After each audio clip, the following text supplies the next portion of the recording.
নমস্কার বন্ধুরা, টুকির রান্নাঘরে সবাইকে স্বাগত। আজকে থাম্বনেল আর টাইটেল দেখে নিশ্চয়ই আপনারা বুঝে গেছেন সামনেই কিন্তু দিওয়ালি। তো আজকে আমি দিওয়ালি স্পেশাল রেসিপি নিয়ে চলে এসেছি। আজকে আর বেশি দেরি না করে সোজা চলে যাব রান্নাঘরে। প্রথমেই বলে রাখি, রেসিপিটা যদি ভালো লাগে তাহলে লাইক, শেয়ার এবং কমেন্ট করতে ভুলবেন না। আপনাদের একটা লাইক কিন্তু আমাদেরকে অনেক এনকারেজ করে। প্রথমেই আজকে আমি টক মিষ্টি ঝাল একটা তেঁতুলের চাটনি বানিয়ে নেব। আমি এখানে নিয়ে নিয়েছি 3 কাপ জল আর 100 গ্রাম তেঁতুল। আর আরেক দিকে আমি খেজুরগুলোকে টুকরো টুকরো করে কেটে নিচ্ছি। খেজুরের ভেতরে যে দানাগুলো আছে সেগুলোকে বের করে দিতে হবে। খেজুরগুলোর থেকে দানাগুলো বেরিয়ে গেলে সেগুলোকেও আমি দিয়ে দিচ্ছি তেঁতুল আর জলের মধ্যে। আর এর মধ্যে আমি দিয়ে দেব 1/2 ইঞ্চি একটা আদার টুকরো। এবার সব কিছুকে ভালোভাবে আমি জলের মধ্যে ফুটিয়ে নেব। ভালো করে সব কিছুকে বয়েল করে নিলে দেখা যাবে আস্তে আস্তে খেজুরগুলো নরম হয়ে গেছে আর তেঁতুলের মধ্যে থেকে বীজগুলো বেরিয়ে এসেছে। এখানে আমার জলটা কিন্তু বেশ ভালোই ফুটে গেছে আর তেঁতুল আর খেজুরটাও বেশ নরম হয়ে গেছে। এবার আমি এগুলোকে একটা নেটের সাহায্যে ছেঁকে নেব। আমি এখানে তেঁতুলটাকে ছেঁকে নিচ্ছি ভালো করে। একবার ছেঁকে নেওয়া হয়ে গেলে আরও একবার কিন্তু জল দিয়ে তেঁতুলটাকে আমি ভালো করে ছেঁকে নিচ্ছি। তাহলে তেঁতুলের মধ্যে যে কাতটা আছে সেটা কিন্তু সম্পূর্ণই বেরিয়ে আসবে। দেখুন, এখানে কিন্তু আমি চামচের সাহায্যে চেপে চেপে ভালো করে কাতটাকে বার করে নিচ্ছি। নেটের নিচেও কিন্তু বেশ অনেকটা তেঁতুলের কাত জড়ো হয়েছে, সেটাকেও আমি চামচের সাহায্যে বার করে নিলাম। দেখুন, এখানে কিন্তু পুরো কাতটাকেই আমি বার করে নিয়েছি চেপে চেপে।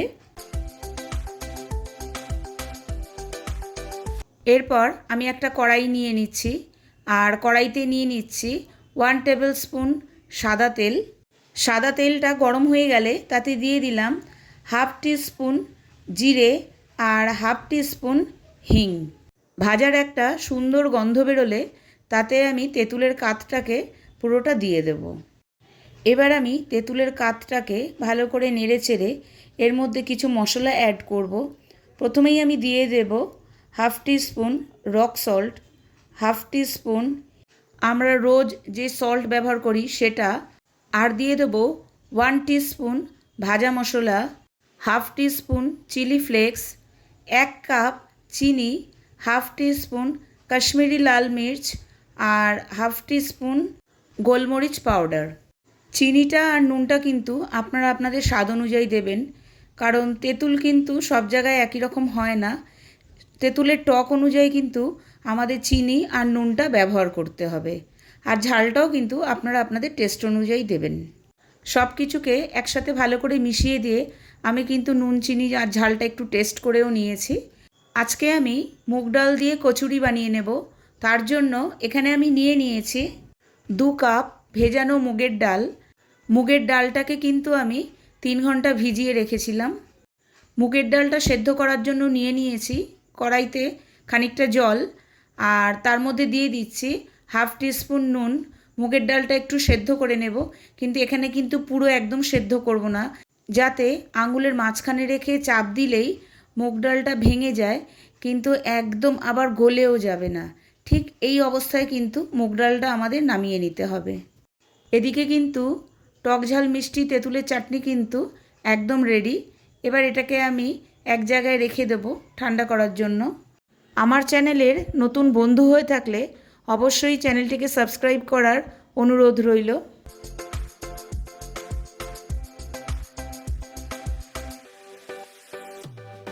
দেখুন, মুগ ডালটাও কিন্তু প্রায় সেদ্ধ হয়ে গেছে। ঠিক ভালো করে দেখলে বুঝতে পারবেন, আমি দুটো আঙুলের মধ্যে নিয়ে একটু চাপ দিচ্ছি, একদম ভেঙে যাচ্ছে। ঠিক এই রকম অবস্থায় কিন্তু মুগ ডালটা আমাদের নামিয়ে নিতে হবে। এরপর কচুরি করার জন্য আমি এখানে নিয়ে নিচ্ছি 3 কাপ ময়দা, 1/2 টিস্পুন নুন আর 1/2 টিস্পুন জোয়ান। সেটাকে দুটো হাতের তালুর মাঝখানে রেখে ঠিক এইভাবে চেপে ভালো করে দিলে এর যে সুন্দর গন্ধটা সেটা কিন্তু বেশ বেরিয়ে আসে। আর এখানে আমি দিয়ে দিলাম 3 টেবিল স্পুন মেল্টেড ঘি। ময়ানটা কিন্তু ভালো করে দিতে হবে, তবেই কিন্তু কচুরিটা ওপর দিক থেকে হবে ক্রিস্পি আর ভেতর দিকটা থাকবে ভীষণ সুন্দর সফট। দেখুন আমি হাতে করে একটু গোল করে চাপ দিচ্ছি আর সুন্দর ভেঙে যাচ্ছে। ঠিক এই অবস্থা হলেই বোঝা যাবে যে ময়ানটা আমাদের একদম ঠিক হয়েছে। যদি এরকম না হয় তাহলে আরেকটু ঘি মিশিয়ে নিতে পারেন। এখানে কিন্তু আমি 1 কাপ দুধ ব্যবহার করছি, তারপরে বাকিটা আমি জল দিয়ে ময়দাটা মেখে নেব। দুধ ব্যবহার করলে কচুরিটা টেস্টি হয়। ময়দাটা মাখা হয়ে গেলে হাতে একটু তেল নিয়ে ময়দার ওপরে একটু তেলটা মাখিয়ে নেব। তারপর একটা ভিজে সুতির কাপড় দিয়ে ময়দাটাকে ঢেকে রাখবো আধ ঘন্টার জন্য। ময়দাটা আমার মাখা হয়ে গেছে। এবার আমি মুগ ডালের পুরটা তৈরি করে নেব। তার জন্য কড়াইতে আমি নিয়ে নিচ্ছি 2 টেবিল স্পুন সাদা তেল। তার মধ্যে দিয়ে দিচ্ছি হাফ টিস্পুন হিং, 1 টিস্পুন ভাজা মশলা, আর দিয়ে দিচ্ছি 3টে কাঁচা লঙ্কা কুচোনো, আর 1 ইঞ্চি একটা আদাকে একটু গ্রেট করে নিয়েছি, আর দিয়ে দিলাম হাফ টিস্পুন মৌরি। এবার মশলাটা ভালো করে ভেজে নিয়ে তার মধ্যে দিয়ে দেব মুগ ডালগুলোকে। এবার মুগ ডালগুলোকে ভালো করে মশলার সাথে মিশিয়ে নিয়ে আরও কিছু মশলা আমি অ্যাড করব। প্রথমেই দিয়ে দেব হাফ টিস্পুন গোলমরিচ পাউডার, হাফ টিস্পুন কাশ্মীরি লাল লঙ্কার গুঁড়ো, half teaspoon garam masala powder, half teaspoon dry mango powder, half teaspoon ধনে গুঁড়ো, হাফ টিস্পুন হলুদ গুঁড়ো, হাফ টিস্পুন চাট মশলা, আর হাফ টিস্পুন নুন। যেহেতু আমি মুগ ডাল সেদ্ধ করার সময় নুন দিয়েছিলাম, সেই জন্য এখন আমি অল্প করেই দিলাম। এবার সব কিছু মশলার সাথে মুগ ডালটাকে ভালো করে ভেজে নিতে হবে। 5 থেকে 7 মিনিট ভাজলেই যথেষ্ট। এছাড়া এখানে আমি দিয়ে দিচ্ছি 1 টিস্পুন চিনি আর 1 টিস্পুন কাসুরি মেথি। কাসুরি মেথিটা অপশনাল, তবে কাসুরি মেথিটা দিলে গন্ধটা খুব সুন্দর হয়। আবারও সব কিছুকে ভালো মতো মিশিয়ে নেব। ঠিক হালকা একটু রং ধরলেই মুগ ডালটাকে আমি নামিয়ে নেব। দেখুন মুগ ডালের রংটা কিন্তু আস্তে আস্তে অনেকটা পরিবর্তন হয়ে গেছে। কচুরির পুর কিন্তু একদম রেডি। এবার এটাকে আমি একটা প্লেটে তুলে রেখে দেব ঠান্ডা হওয়ার জন্য।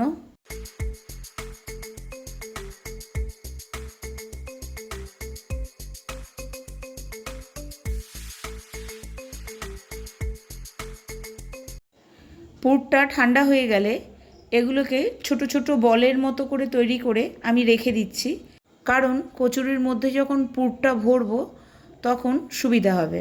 এই কচুরিগুলোকে কিন্তু আপনারা বেশ 15 দিন পর্যন্ত স্টোর করে রেখে দিতে পারেন যে কোনো এয়ারটাইট কন্টেনারে। এদিকে ময়দাটাও কিন্তু সেট হয়ে গেছে ভালো করে, সেটাকে আবার আরেকবার ভালো করে একটু মেখে নিচ্ছি। ময়দাটা মাখা হয়ে গেলে এর থেকে এক একটা লেচি কেটে নিচ্ছি। লেচিটা কিন্তু আমি মিডিয়াম সাইজের রেখেছি, আপনারা চাইলে কিন্তু বড়ও রাখতে পারেন। তবে এই রকম পদ্ধতিতে যদি কচুরি করা হয় তাহলে কিন্তু বেলার কোনো রকমই ঝঞ্ঝাট থাকবে না। দেখুন না বেলেই আজকে কিন্তু আমি কচুরিগুলোকে তৈরি করে নেব। পুরগুলো ভরতে ভরতে আরেকদিকে আমি কড়াইতে গরম করার জন্য তেল নিয়ে নিচ্ছি। এখানে কিন্তু তেলটা বেশি গরম করলে চলবে না, সেটা আমরা কি করে বুঝবো। একটা ছোট্ট আটার বল আমি ওর মধ্যে দিয়ে দিলাম, আর দেখবেন ওটা দেওয়ার পর ছোট্ট ছোট্ট বাবলস তৈরি হচ্ছে, কোনো বড় বাবলস কিন্তু তৈরি হচ্ছে না। তাহলেই বুঝবেন কচুরিটা ফ্রাই করার জন্য আমাদের তেল কিন্তু একদম রেডি। গ্যাসের ফ্লেমটাকে কিন্তু লোতে রেখে কচুরিগুলো আমাদের ফ্রাই করে নিতে হবে, আর মাঝে মধ্যে একটু উল্টে পাল্টে দিতে হবে। কচুরিগুলো যখন একটু হালকা ব্রাউন কালারের হয়ে যাবে তখন কিন্তু ফ্লেমটাকে মিডিয়ামে রেখে কচুরিগুলো ভাজা যাবে। এখানে কিন্তু আমি আরও একবার দেখিয়ে দিচ্ছি কিভাবে কচুরির মধ্যে পুরটা ভরতে হবে। আমার কিন্তু কচুরিগুলো রেডি, খুব সুন্দর ব্রাউন কালারের আমি করে নিয়েছি, দেখতেও ভালো লাগছে আর খেতেও কিন্তু খুব ভালো হয়েছে।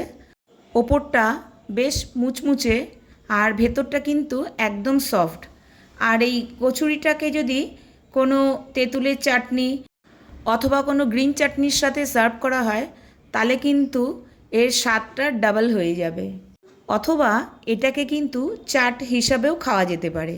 কচুরিগুলো ভালো করে হাত দিয়ে ভেঙে তার ওপর দিয়ে ইচ্ছা করলেই টক দই, তেঁতুলের চাটনি অথবা গ্রিন চাটনি অথবা সেও সব কিছু ওপর দিয়ে ছড়িয়ে দিতে পারেন। এভাবেও কিন্তু কোনো গেস্ট আসলে আপনারা সার্ভ করতে পারেন বা নিজেরাও আপনারা এগুলো ট্রাই করতে পারেন। আশা করি ভিডিওটা আপনাদের ভালো লেগেছে। আজকে তবে এই পর্যন্তই। ভালো থাকবেন, সুস্থ থাকবেন। টাটা।